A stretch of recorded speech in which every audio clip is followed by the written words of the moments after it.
କହିଲେ ଆଜିର ସତ୍ସଙ୍ଗର ଯେ ଉଚ୍ଚତା ଆମର ମାଟିରେ ଭାଇଙ୍କର ବାସଭବନରେ ସମସ୍ତେ ଆଜି ଏକତ୍ରିତ ହୋଇଛେ ପ୍ରଭୁଙ୍କର ସଂକୀର୍ତ୍ତନ ନାମ ସଂକୀର୍ତ୍ତନ କରୁଛେ ସୁଯୋଗ ଦେଇଛନ୍ତି ସେଥିପାଇଁ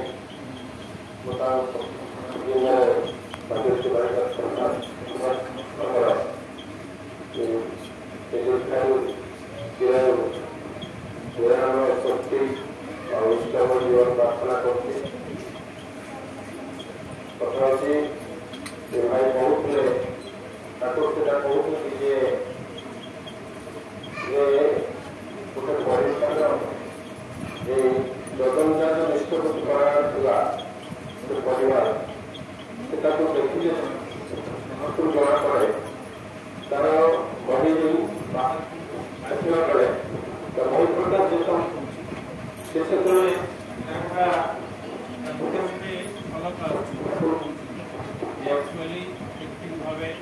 ଠାକୁରଙ୍କର ଜଗନ୍ନାଥ ନିଷ୍ପତ୍ତି କରାଇବାକୁ ଚାହୁଁଛୁ ସେ ସମ୍ପୂର୍ଣ୍ଣ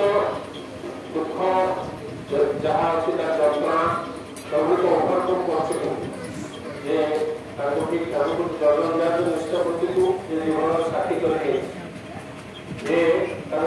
ରକ୍ଷା ସମସ୍ତ ଭଳିଆ ସମସ୍ତ ପ୍ରତ୍ୟକ୍ଷ ତେଣୁ କହୁଛନ୍ତି ଯେ ଗୋଟେ ପରିବାର ଯେ ଯେଉଁ ଜଗନ୍ନାଥ ନିଷ୍ପତ୍ତି ସଦାଚାର ପରାୟଣ ଯେ ତାର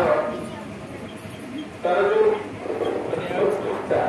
ଜଣା ପଡ଼ିଯାଏ ଆଉ ମଣିଷର ଆମର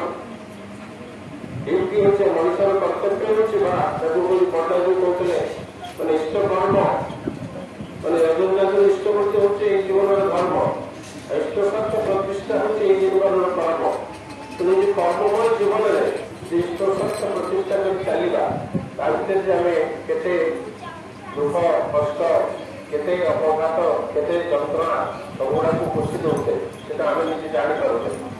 ସେଦିନ ସେଇ କଥା ତାକୁ କହୁଛନ୍ତି ଯେ ଜଣେ ଯେତେବେଳେ ସକାଳୁ ତାର ଯେତିକି ନିତ୍ୟକର୍ମ ଅଛି ତାର ଠାକୁରଙ୍କର ଧ୍ୟାନ କରିବା ଇଷ୍ଟପତି ଠିକ୍ ନିଷ୍ଠାର ସହିତ କରିବା ତାର ଗୁରୁଜନଙ୍କୁ ପ୍ରଣାମ କରିବା ଏଇ ଯୋଉ କଥାଟା ସେ ପରିବେଶ ପଦାକୁ ଯାଉଛି ତା ଭିତରେ ଏତେ ଶକ୍ତି ସଞ୍ଚୟ ଅଛି ସେ ଶକ୍ତି ଭିତରେ ସେ ଜାଣ ନାହିଁ ତା କରିଦେଇପାରେ ସେ ତାକୁ ମିସୟୁଟିଲାଇଜ କରେ କିନ୍ତୁ ଠାକୁର କହୁଛନ୍ତି ଯେ ତା ଭିତରେ ଯୋଉ ନାମ ଜପ କରିବା ଭିତରେ ସକାଳୁ ଉଠି ନାମ ଜପ କରିବା ଭିତରେ ମଣିଷଟା ତା ଭିତରେ ଗୋଟେ ଶକ୍ତି ସଞ୍ଚୟ ହୁଏ ଆଉ ଇଷ୍ଟ ଉଠି କରିବା ଦ୍ୱାରା ତାର ସେଟା ପ୍ରାକ୍ଟିକାଲ ଯୋଉ କାମ ଗୁଡ଼ା ଆସିବ ସେଟାକୁ କରିପାରୁଥିଲେ ସାମର୍ଥ୍ୟ ଯୋଗ କୁହାଯାଏ ସେଟା ସେ କରିପାରେ ତେଣୁ ସେଇ ଦିନମାନରେ ସେ ଯଦି ଚିନ୍ତା କରେ କୋଉ କାମ କରିବ ସେ ଅନାୟାସରେ କରିପାରେ ସେ ବାଧା ବିଘ୍ନ ଯାହା ଆସୁ ତାର ସେଭଳି ସମସ୍ତ ଯୋଗ ଠାକୁର ତାକୁ ଦିଅନ୍ତୁ କିନ୍ତୁ ଆମର ଆମେ ସେଟା କ୍ୟାଲେସନେସରୁ ଆମେ ବହୁତ କଥା ଜାଣିପାରୁନେ ବହୁତ କଥା ଆମେ ଷ୍ଟଡି କରିପାରୁନି କିନ୍ତୁ ଏମିତି ଆଜିକାଲି ଯେଉଁମାନେ ସତ୍ସଙ୍ଗ ଜଗତ ଯେଉଁମାନେ ସାଧନ କରି ବହୁ ଉଚ୍ଚସ୍ତରକୁ ଯାଇଛନ୍ତି ସେମାନଙ୍କର ଅନୁଭୂତି ହେଉଛି ଏଇଆ ଯେ ଏଇ ଯୋଉ ଜିନିଷଟା ଭଲ ଯୋଉଟା ଆମେ ସତ୍ଚିନ୍ତା କରୁଛେ ଯୋଉ ସକାଳୁ ଯୋଉ ଚିନ୍ତାଟା ଆସୁଛି ଯୋଉ ସତ୍ଚିନ୍ତା ଆସୁଛି ତାକୁ ଆକାଉଣ୍ଟ କଲେ ତା ଭିତରେ ଆମର ଜୀବନର ବହୁତ ମଙ୍ଗଳ ନିହିତ ଅଛି ତେଣୁ ସେନେ ଉଚ୍ଚତା ଯେହେତୁ ଠାକୁର ଉଷାୟ ଉଷାୟ ବହୁତ ସାଧନ ପ୍ରଭାବ କରାଇଲା ଯଥା ସମୟ ବିଶେଷ ପରୀକ୍ଷା କରାଇଲା ଏ ଯୋଉ ଆମର ଅରବିନ୍ଦ ଯୋଉ କହୁଛନ୍ତି ଏ ଯୋଉ ଡିପିଆର କଥା ଡିପିଆର ଭିତରେ କିନ୍ତୁ ବହୁତ ଜିନିଷ ସମାଧାନ ହଉଛି ବହୁତ ଜିନିଷ ଆମେ ଦେଖୁଛୁ ସେଇ ଡିପିଆର ଭିତରେ ଯୋଉମାନେ ଅଛୁ ସବୁ ସେମାନେ କୋଉ ଭାବରେ ସେମାନେ ରକ୍ଷା ପାଉଛନ୍ତି ଆଉ କୋଉ ଭାବରେ ରକ୍ଷା କରୁଛନ୍ତି ଲୋକ ସେ ଠାକୁରକୁ କରୁଛନ୍ତି ଆଉ କେହି ଲୋକ ତେଣୁ ସେଇ କଥା କହୁଛନ୍ତି ଠାକୁର କହୁଛନ୍ତି ଆମେ ଯେତେବେଳେ ଯାଉଛୁ ମହାପୁରୁଷରେ ମନୁଷ୍ୟତ୍ୱ ଅର୍ଜନ କରିବାକୁ ଯାଉଛୁ ମନୁଷ୍ୟତ୍ୱଟାକୁ ଅର୍ଜନ କରୁଛୁ ଆମେ ସକାଳ ଠାରୁ ଆରମ୍ଭ କର ସନ୍ଧ୍ୟାବେଳେ ଯାକ ମନୁଷ୍ୟତ୍ୱ ମାନେ କଣ ମନୁଷ୍ୟତ୍ୱ ମାନେ ହଉଛି କଣ ନା ମଣିଷ ପଡ଼ିଆ ମନୁଷ୍ୟତ୍ୱ ଏଇଟା କଣ ଆମେ ଚାହୁଁଛୁ ତାକୁ ସତ୍ସଙ୍ଗ କଥା କହି ତାକୁ ଠକିବାକୁ ଯାଉ ଆମେ ଠାକୁରଙ୍କ କଥା ଜୀବନ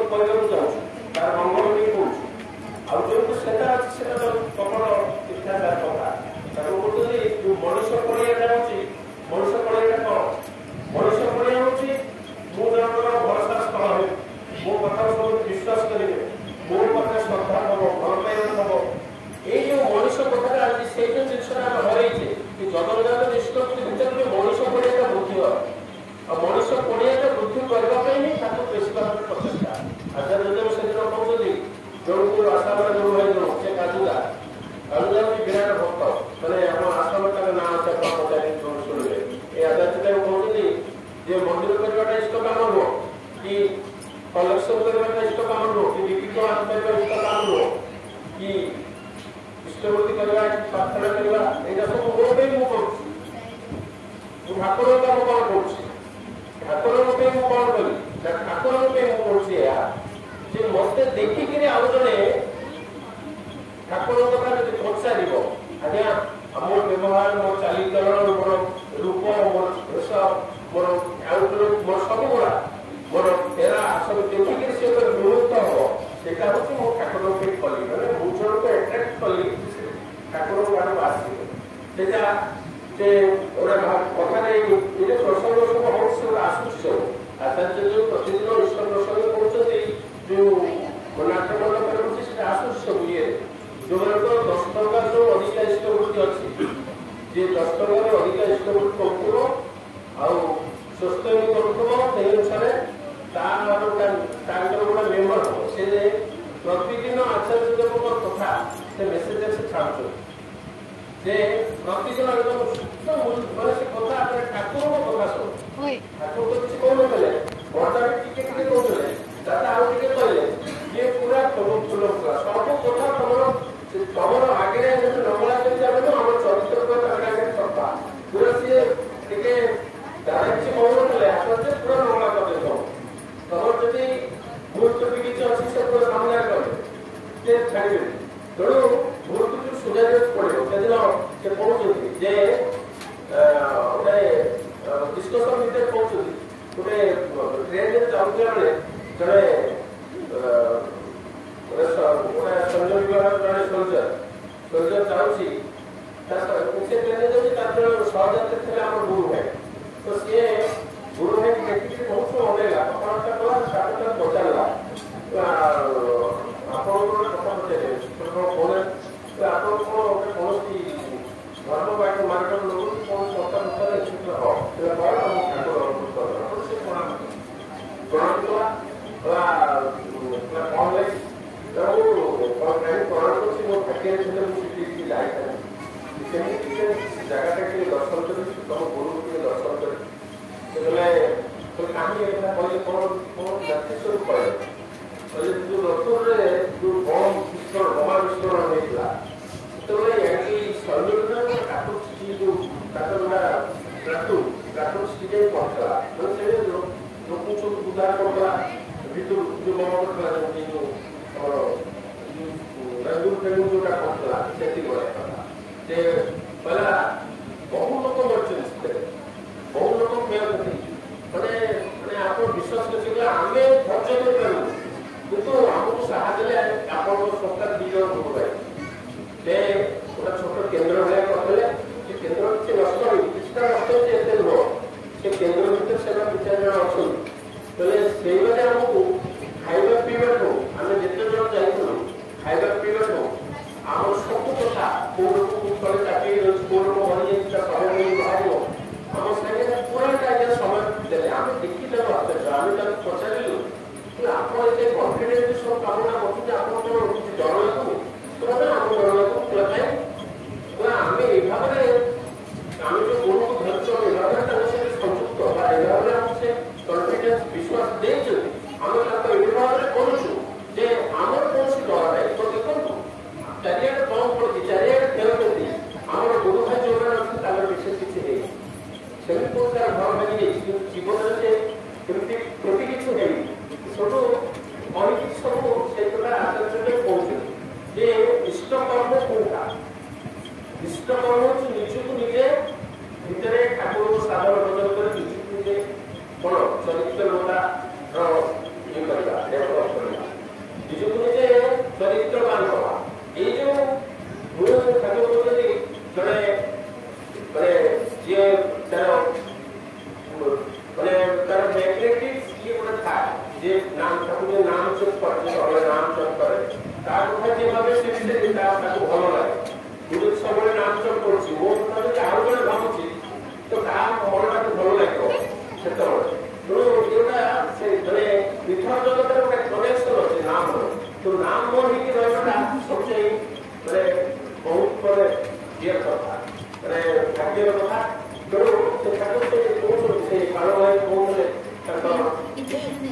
କଥା କହୁଥିଲେ। ତେଣୁ ସେଦିନ ବି ସେଦିନ ସେ ଗୋଟେ ରୀତିଙ୍କ ନାଁ ମନେ ପଡୁନି, ସେ ରୀତି କହୁଥିଲେ ସେ ପିଲାଦିନେ ମାଛ ଖାଆନ୍ତି, ପରେ ଦୀକ୍ଷା ନେଲେ, ସେଠି ସୁସ୍ଥ ହେଇଥିଲେ, ସୁସ୍ଥ ଶିଖେଇଲେ ରୀତି ଥିଲା ସେ ସେ ତାଙ୍କର ମାଛ ଖାଉଥିଲେ, ମାଛ କଣ୍ଟା କଣ୍ଟା ବହୁତ ଲାଗି ଯାଇଥିଲା କଣ୍ଟାରେ, ସେ କେତେ ଦିନ ଲାଗିଥିଲା। ତାପରେ ସେ ମେଡିସିନ ମେଡିସିନ ଖାଇଥିଲେ, ହୋମିଓପାଥି ଖାଇଥିଲେ, ବହୁତ କଥା ଖାଇଥିଲେ, ଭଲ ହେଇଯାଇଥିଲା। କିନ୍ତୁ ଯେତେବେଳେ ବହୁତ ବୟସ ହେଲା ସେଟା ବାହାରିଲା, ଆଉ ତାକୁ ଡକ୍ଟର କହୁଛନ୍ତି କ୍ୟାନ୍ସର କଥା କହୁଛି, ତ ସେ ଆସି କାନ୍ଦିକି କହୁଛନ୍ତି କାନ୍ଦୁଛନ୍ତି ଠାକୁର ପାଇଁ ଠାକୁର, ଆଉ ଡକ୍ଟର କହୁଛି ମୋର କମ୍ପ୍ଲିଟ କ୍ୟାନ୍ସର ହେଇଯାଇଛି, ଆଉ ତୁମ କାହିଁ ନା ଏମିତି ସେ ମାଛ କଣ୍ଟ୍ରାକ୍ଟର ଥିଲା, ସେ କେବେ ସେଠୁ ଥିଲା ମୁଁ ଜାଣିନି, ମୋର କଷ୍ଟ ହଉଥିଲା ସେତେବେଳେ, ତା ପ୍ରତି କିଛି ନଥିଲା। ତାପରେ ହେଲା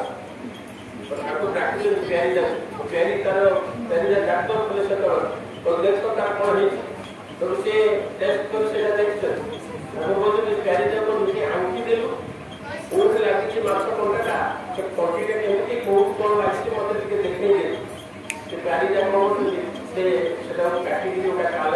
କାଗଜରେ ଏମିତି କଣ୍ଟିଟା ଏମିତି କଣ୍ଟାଟା ଏମିତି ଲାଗିଛି, ଗୋଟେ କାଗଜରେ ତାକୁ ଏମିତି ଚିତ୍ର କରି ଦେଲୁ, ମତେ ଏଇଠି ଲାଗିଛି, ତାହେଲେ ଠିକ ଅଛି। ତେଣୁ ସେ ଗୋଟେ ଠାକୁର କରି ତାକୁ ମେଡିସିନ ଦେଇ ପ୍ୟାରି ତାକୁ ନିଜେ ଗୋଟେ ମେଡିସିନ ଦେଇଛନ୍ତି। ତାପରେ କିଛି ସମୟ ବିତିଯାଏ, ଏମିତି 6 ମାସ ପରେ ସେ ପୁଣି ଆସିଛନ୍ତି ଠାକୁର ପାଖକୁ, ଠାକୁର ଦେଖି କହୁଛନ୍ତି ମୋର ଆଉ କଷ୍ଟ କିଛି ନାହିଁ, ଆଉ ମୁଁ ଟେଷ୍ଟ କଲି ସେତେବେଳେ କହୁଥିଲି କ୍ୟାନ୍ସର କେତେ ସେକେଣ୍ଡ ଷ୍ଟେଜ ଥିଲା, ଆଉ ଏବେ ଆଉ କିଛି ନାହିଁ, ଏବେ ଭଲ ହେଇଗଲା, ଲୋକ କିଛି ମେଡିସିନ ଖାଉଛୁ ନାହିଁ, ସେ ଆପଣ ଯାହା ମେଡିସିନ ସେଠି ଖାଇছে ଆଉ ଠାକୁରଙ୍କ ବିଶ୍ୱାସ ଉପରେ ସବୁ ଆମେ ଯେତେକୁ ଇଷ୍ଟ ପ୍ରାଣ ହବା, ଏଇ ଜଗନ୍ନାଥ ନିଷ୍ଠୁତି ଯେତେ କରିବା ବିଶ୍ୱାସଟା ସେତେ ବଢିବ। ଆଉ ବିଶ୍ୱାସଟା ଖାଲି କୋଉଠି ବସିବନି, କର୍ମ ନ କଲେ ବିଶ୍ୱାସ ବଢିବ, ଠାକୁରଙ୍କୁ କର୍ମ ନ କଲେ ବିଶ୍ୱାସ କେବେ ବଢିବ, ଘରେ ବସିଲେ କିଛି ହବନି। ଘରେ ଠାକୁର ଭାବୁଛି ଯିଏ ଯାହା ଭଲ ପାଏ ତା ପାଇଁ ସେମିତି ତାର ମାନେ ନିଜକୁ ନିୟୋଜିତ କରେ, ତାର କଣ ସବୁ କରା ମୁଁ ମୋ ପରିବାରକୁ ଭଲ ପାଉଛି, ପରିବାର ପାଇଁ କେତେ ମୁଁ ସରକାରକୁ ଭଲ ପାଉଛି, ମୋ ଠାକୁରଙ୍କୁ ଭଲ ପାଉଛି, କେତେଟା କହୁଛି ତାଙ୍କର ମୋ ଜୀବନ ସତରେ ତାଙ୍କ ପାଇଁ କେତେଟା କରୁଛି, ମୋ ପରିବାର ପାଇଁ କେତେଟା କରୁଛି, ମୋ ତାଙ୍କ ପାଇଁ କେତେଟା କରୁଛି, ମୋ ଘର କରୁଛି, ମତେ ସେଟା ବିଚାର କରିବାକୁ ପଡ଼ିବ। ତେଣୁ ସେଇଟା ତାକୁ କହୁଛନ୍ତି ଯେ ମଣିଷର ଯୋଉ ତାର ଯୋଉ ପରିବାରଟା ଯେ ଗୋଟେ କର୍ମ ସମୟରେ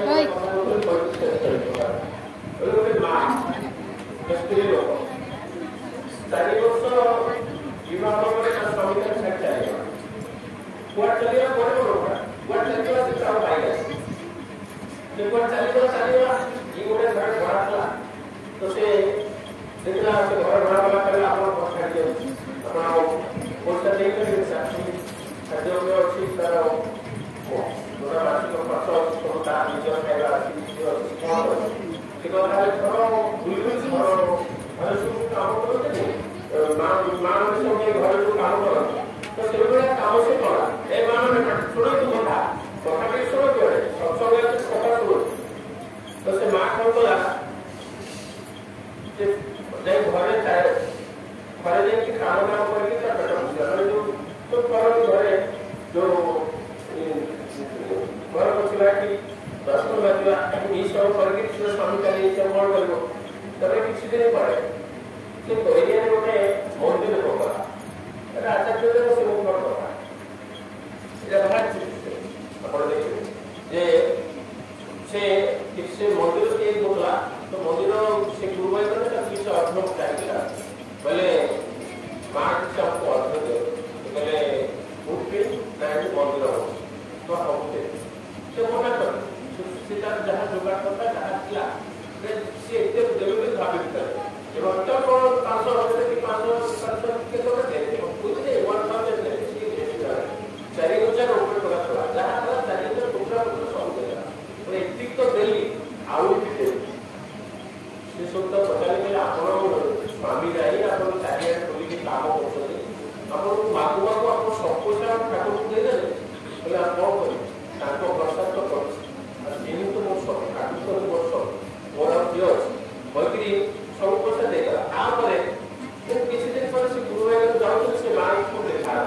उसके माँ भी तो काटे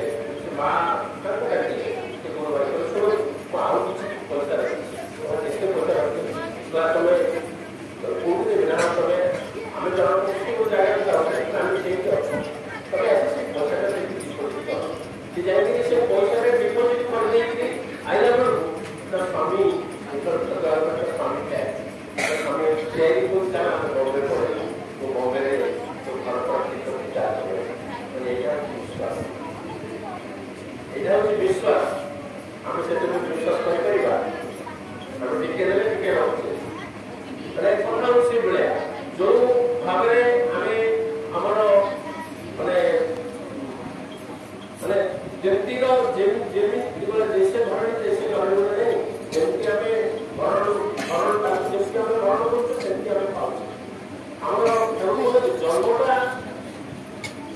ଜନ୍ମଟା ତାକୁ ଠିକ ଦେଇছে ମୋ କର୍ମ ଅନୁସାରେ ଯୋଉ ବାପା ମାନଙ୍କର ଜନ୍ମ ଦେଇଛି ଯାହା ଦେଇଛି ମୋର କିଛି ଅସୁବିଧା ନାହିଁ ମୋର ହାତ ଗୋଡ଼ ଆଖିପାଖି ସବୁ ଠିକ ଅଛି ତାକୁ ଜନ୍ମ ଦେଇଛନ୍ତି ତାକୁ ଯଦି ସବୁ ଯାହା ସୃଷ୍ଟି ହେଉଛି ତାକୁ ଟଙ୍କା ଆମେ କହୁଛ ଗୋଟାଏ ମିନିଟ୍ ସବୁ ଶେଷ କରିଦେବେ ଗୋଟାଏ ମିନିଟ୍ରେ ସମସ୍ତେ ଶେଷ କରିଦେବେ କିନ୍ତୁ ତମେ ଯୋଉ କୁକୁଡ଼ା ମାନେ କହୁଛ ମୋ ଘର କୁକୁଡ଼ା ପଛ ଦେଖେଇକି କିନ୍ତୁ ତାକୁ କହୁଛୁ ସେ କଥା ଯେ ତମର ମାନେ ଯୋଉ ଘରେ ଜନ୍ମ ହଉଛ ଯେମିତି ଜନ୍ମ ହଉଛ ତ କର୍ମ ହଉଛ ଠିକ ଏଇଟା ହଉଛି ଦୈବ ଅନୁସାରେ ଜନ୍ମ ହଉଛ ସବୁ ଘରେ ସବୁ ଘର ଠିକ ଅଛି କିନ୍ତୁ ପୁରୁଷାକାର ଦରକାର ପୁରୁଷାକାର ଲଗେଇକି ତମେ ତମ ପ୍ରକୃତି ସଜାଇ ପାରିଲା ତମେ ତମ ପ୍ରକୃତି ମୁକ୍ତି ମନ ନେଇକି ଚାଲୁଛ ମୁଁ ଦୁଃଖଟା ସୃଷ୍ଟି କରିନି ଦୁଃଖଟା ସୃଷ୍ଟି କରୁଛ ତମେ ମୁଁ ସୁଖ ସୃଷ୍ଟି କରିଛି ମୁଁ ଅନ୍ଧାର ସୃଷ୍ଟି କରିନି ବିବେକାନନ୍ଦ ପକାଯାଇଥିଲା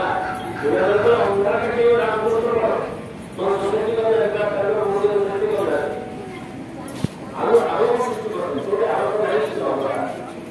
ତେଣୁ ଇଗ୍ନୋରାନ୍ସଟା ଅଜ୍ଞାନତା ସେ ସୃଷ୍ଟି କରୁନାହାନ୍ତି ଆମେ ନିଜେ ସୃଷ୍ଟି କରୁଛେ ମୁଁ ମୋର ଅଜ୍ଞାନତା ଯୋଗୁଁ ମୁଁ ମୋର ସୁଖରେ ଅଛି ମୁଁ ମୋର ଅଜ୍ଞାନତା ଯୋଗୁଁ ମୁଁ ମୋର ଆସୁଛି ସେତେବେଳେ ମୁଁ କେମିତି ବଞ୍ଚିତ ହଉଛି ତେଣୁ ସବୁ ଜିନିଷଟା ଆମ ଉପରେ ନିର୍ଭର କରେ ହେଲେ ଆଚାର୍ଯ୍ୟ କହୁଛନ୍ତି